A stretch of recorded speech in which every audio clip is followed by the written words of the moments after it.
Tonight we are going to really cover some important stuff here on our Four for Life community. And the topic that we want to discuss tonight is habits, success habits. And I got only 20 minutes. I'm going to be really brief and to the point with this short time we have together. But I'm going to cover three things today.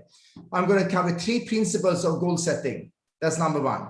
And number two, I'm going to cover 5 tips on how you can set and form positive new habits.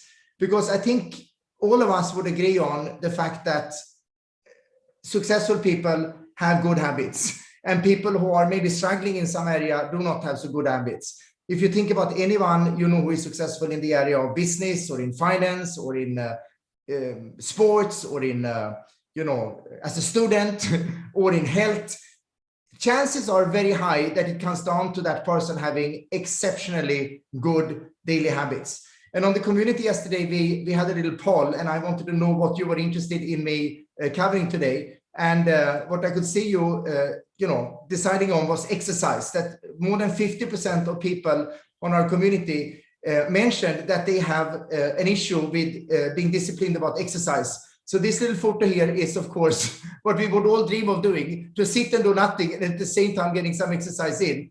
And we are going to kind of share of how you can get going, creating a new habit that is positive. Now, when it comes to exercise, everyone would know that it's good to do it. More information on health is available today than it's ever been in the history of mankind. Yet most of us are not doing it. What is the sweet spot for getting results from exercise? Maybe 150 minutes to 180 minutes per week. That's about 40 to 45 minutes per day, 5 times a week, and you will get enormous health benefits. And everyone knows that. Yet maybe not more than 1 in 10 people would actually do it on a consistent basis. Maybe, in fact, much less. Now, why is that?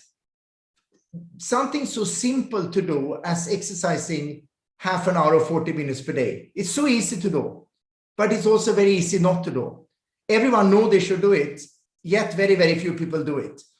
The secret to success, there are many definitions on that, but one of the best ones I have ever heard, is that successful people do on a daily basis what unsuccessful people are not willing to do. It's a great definition, because it doesn't say that successful people do on a daily basis what unsuccessful people cannot do. It says are not willing to do.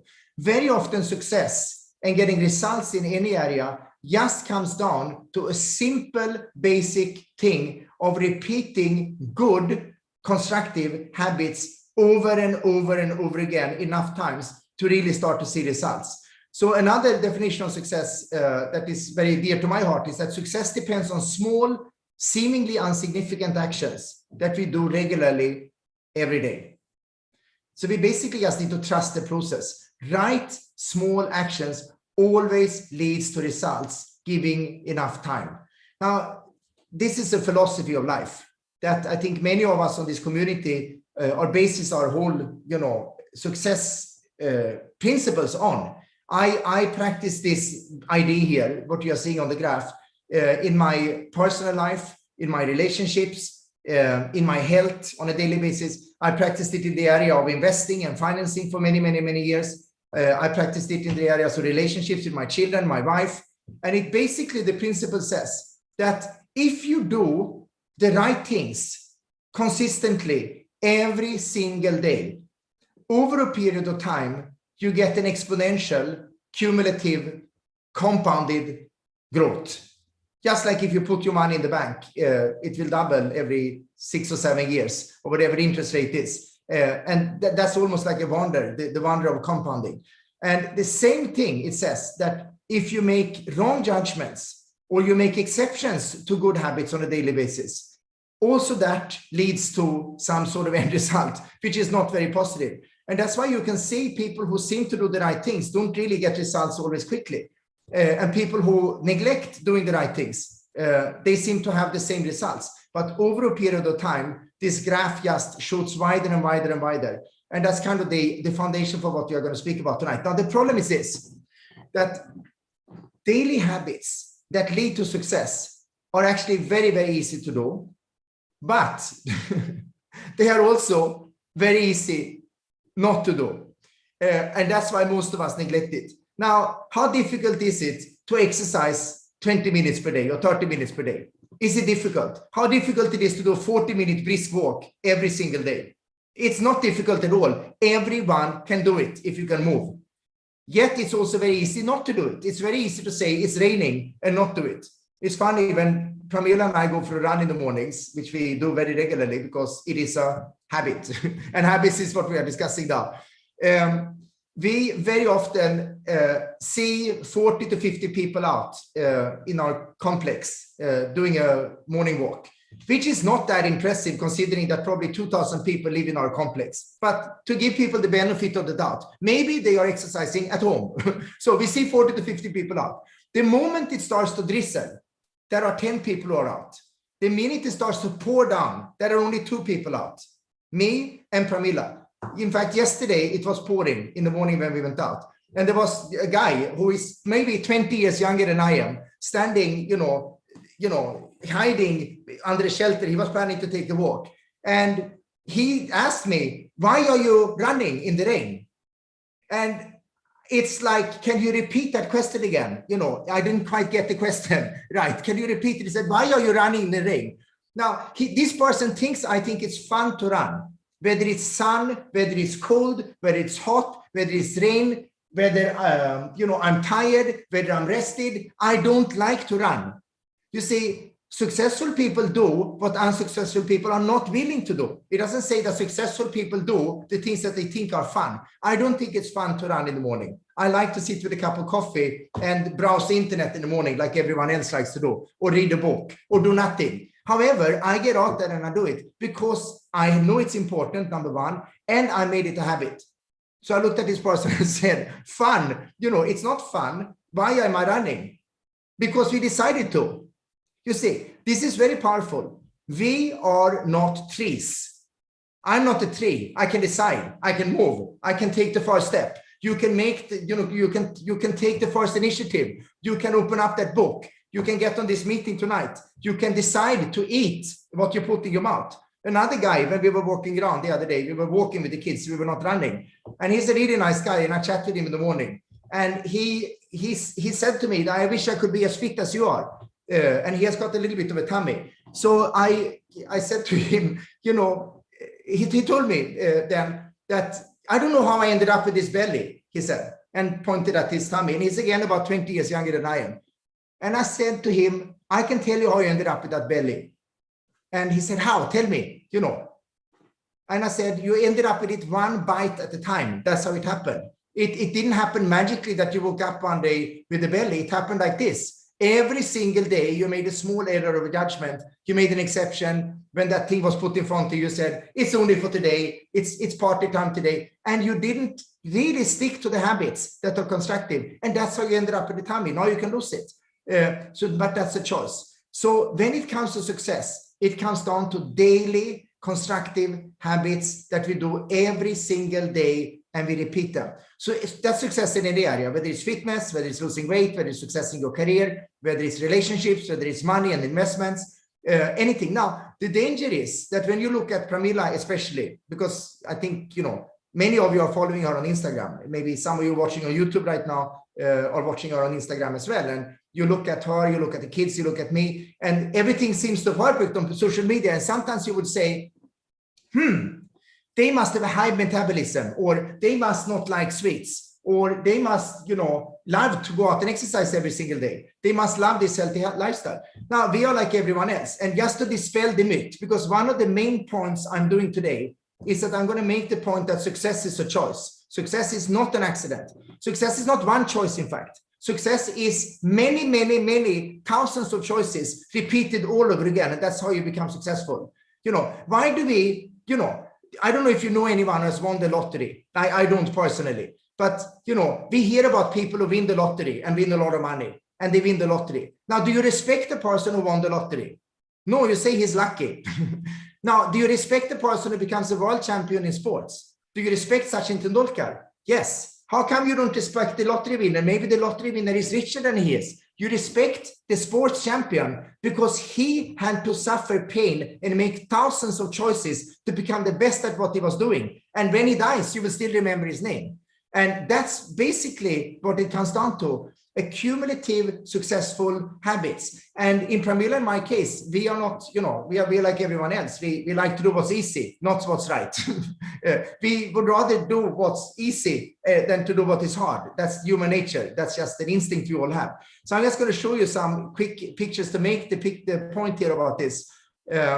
This is Pramila exactly 12 years back in 2009. And you can see there is a few extra kilos, like it would be normal when you give birth to a child. So that's absolutely normal. So, gaining weight after you have a child, I know there are many women on this call. So gaining weight after you have a child is a fact. Keeping it afterwards is a choice. So this is Pramila again. You have circled here a little bit of the tummy. Now this is normal, but I'm just going to tell you one thing for you to understand, that Pramila had really good habits even when we got married. I did not. I had very good habits in some areas of life. Do you realize that you can have extremely good habits in one area and bad habits in another area? So I had really good habits in the area of business. I was very disciplined in business. I was very disciplined and focused to make money. I had a certain amount of personality growth as a result of being very disciplined in that area. But I was not so disciplined in the area of health, honestly. I thought I was at the time, but now I realized I was not. So Pramila introduced me to many, many concepts that I'm using today, obviously, and that's changed my life. But here you see, if she would have kept doing what most people do after marriage, she would also have been 20, 25 kilos more than she is on this picture. So this is Pramila, 12 years later. Now, where does she look more energetic and more focused, here or here? This was her first, 10K that she did in 55 minutes. And then she's improved. This is from our country home in Sweden, running in the woods. She has done a 15-kilometer run here. How did all this happen? It happened because of good habits. The point is not Pramila is fit. The point is she has habits on an everyday basis that are constructive in the area of health, and it leads her forward. Here's another person. This is me. This is me 16 years back, 2005. My chronological age at this time was 35. My biological age, was 45 plus. If you look at all my health parameters, I actually did a test at the time. My weight was 87 kilos. My BMI was overweight. I was almost obese, but I was overweight. And I justified this with high muscle mass, etc. But honestly, it was 12, 15 kilos of fat. I had borderline high blood pressure at this point. Now I'm going to show you a picture of myself 16 years later. This is me in February 2021. Chronological age is 51. Biological age now has almost halved from what it was before, and it's 28. My weight is 16 kilos less. And this is just recorded in Goa when we were there not long ago. Very low body fat percentage, high muscle mass, high energy levels. You cannot compare it to what it was before. How did this happen? It happened because of high level of awareness of the importance of daily habits in the area of health. So you can be successful in business and you can be a failure in health. You can be successful with your family relationships and you can have a bad health.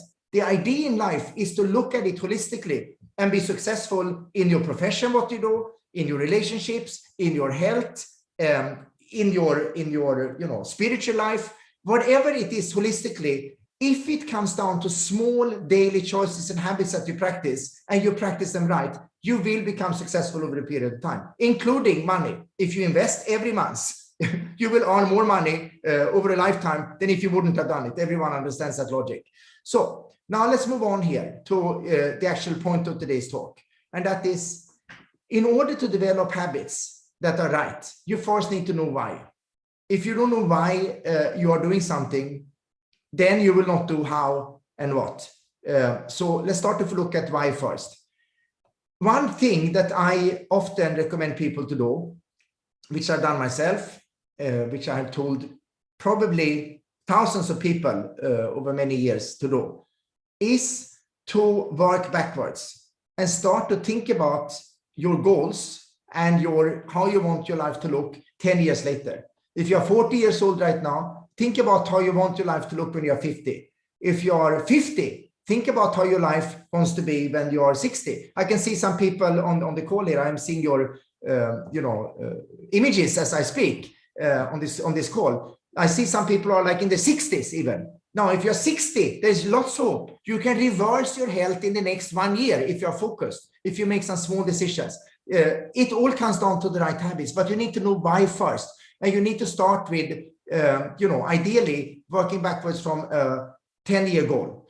Now, the interesting thing about goal setting is that if you write the goal down, you're about 42% more likely to achieve it than if you would not have written it down. This is not like my number. These are scientific studies that has been done on a large sample of people in big university studies, where they have followed people over a 30-year period after graduation from university. And they have measured that one single factor of, did people have written down goals? They're in one group. The people who don't have written down goals are in another group. And they have measured their level of success in finance and business and other areas, divorce rates, drug abuse. And they found that people who have written down clearly specific goals are 42% more likely to reach them than people who don't. Now, there are 3 things about goal setting. Number 1, if you have time to write this down, write it down, because it's really important. Because if we speak about health, many people think that goals, a goal is I want to lose weight, or I want to earn more money, or I would like to exercise every day. That's not the goal. That's a wish. And, many people believe in affirmations, that they should say something positive, like, the universe gives me money. I'm healthy and feel energetic. I don't know. Jim Rohn, who is a great role model for many people in the area of personality development, goal setting, he was a philosopher, made a very important statement. He said that affirmation without action is the beginning of delusion. In other words, if you just say positive things to the universe or to yourself or to other people without backing it up with action, it's actually like a drug. It's like illusion and delusion. And, it will not lead anywhere. You need to back up positive affirmation with action. So the first thing about goals, there are 3, is that it needs to be written down. You need to write it down. If you cannot write it down, that means it's not clear. So write it down. Number 2, you have to have it clearly quantified or defined. That's number 2. And number 3, it has to have a deadline or a date on it. That's it. So, failing to set goals and having clearly specific goals for any area of life, it's like, going to the airport without an airline ticket. And it's like, where do you want to go? I don't know, I'm at the airport. So most people are in fact like footballs in life. They are being kicked around from here to there, not really knowing what happened. And you hear statements like, why does this always happen to me? I don't know how this happened. How could I be so lucky? Or how could I be so unlucky? That's not a good way to live life.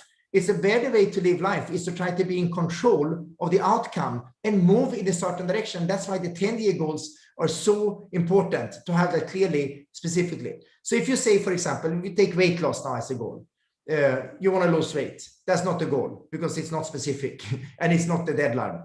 I want to lose 8 kilos. That's not the goal, because there's no deadline. I want to lose 8 kilos by 15th of September. It's almost the goal, but not fully. Because you could lose 8 kilos of muscle mass. You could lose 8 kilos of, water, body water and muscle mass, and not much fat. The right goal would be, I am losing 88 kilos of body fat, visceral fat, by 15th of September. That's a specific goal. If you say exercise every day, is not the goal. Exercise 30 minutes per day is not the goal. But if you say, I will complete 4 kilometers in 30 minutes of brisk walking 5 days a week, every single day, that's the right goal. That's specific. So you need to have a specifically defined goal before you can start to move towards it. It's quite logical if you think about it. You cannot go somewhere if you don't know where you are going before you start to walk. It's all by chance. Now, I'm going to give you a really, really important tip. It could absolutely change your life if you take this up. And that is that it's not enough to have logical reasons why you want to do something. To start new constructive habits, like some of you mentioned on the pre-poll of the community we had, that you're not in the habit of exercises. In fact, 50% of you said you're not in the exercise habit. So that's a great opportunity to start. But knowing all the logical reasons why you need to exercise is honestly not enough. you'll get better skin, you'll live longer, you'll have more energy, you'll avoid heart disease, you'll avoid cancer, you look better, you feel better yourself, you have more, happy hormones, released, you have endorphin kicks as a result of exercising, you feel better, less depression, live longer. There are lots of logical reasons that everyone on this call know. But why don't we exercise? Because it's very easy to do and it's very easy not to do. So the tip I want to give you is that you need to find an emotional reason why you want to reach that goal, why you want to start exercise, why you want to lose weight. Now, Pramila, and I guess she will speak about that on Thursday on the community call. We have a BK 45-day fat loss program. Now, the highest success rate on that program, the success rate is very high, but the ones who always make it are brides-to-be because they have a deadline. They know they are getting married. They have a strong emotional reason. They want to look good for their, future husband and their in-laws. And they always succeed. They always lose weight in the time frame because it's so specific and detailed. But you need an emotional reason why you want to achieve something. Even for exercise, you need to find an emotional reason why it is important for you to exercise, because otherwise, or anything else, because otherwise it just becomes, routine. Here is a person who had an emotional reason. This person, was on the BK45 weight loss program. Look at the picture on the left.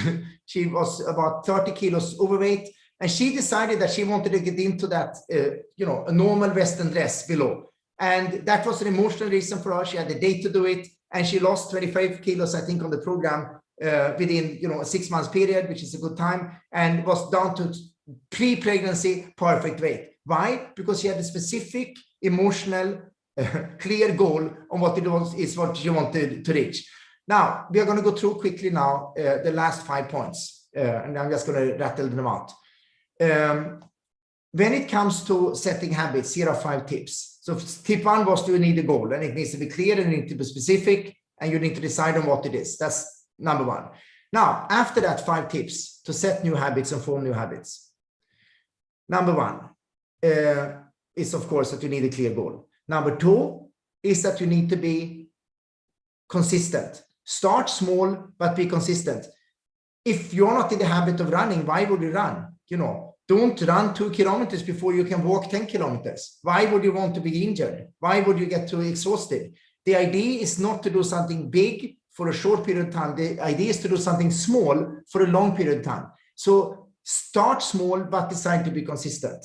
Number 3, make no exceptions. And this is a really important one because we speak a lot about the power of association and, how important it is to be with the right people. But, what is going to be your answer when this is put in front of you? When you go to a party or when you have a social gathering and that's, samosa is put right in front of you, you need to learn to say no. This is what the world's #1 habit formation expert, James Clear, is saying about making exceptions. I know many people outside of this call may not agree with this, but this is what he says. He's #1 expert on habit formation in the world. He says, making an exception once is a mistake. It's okay.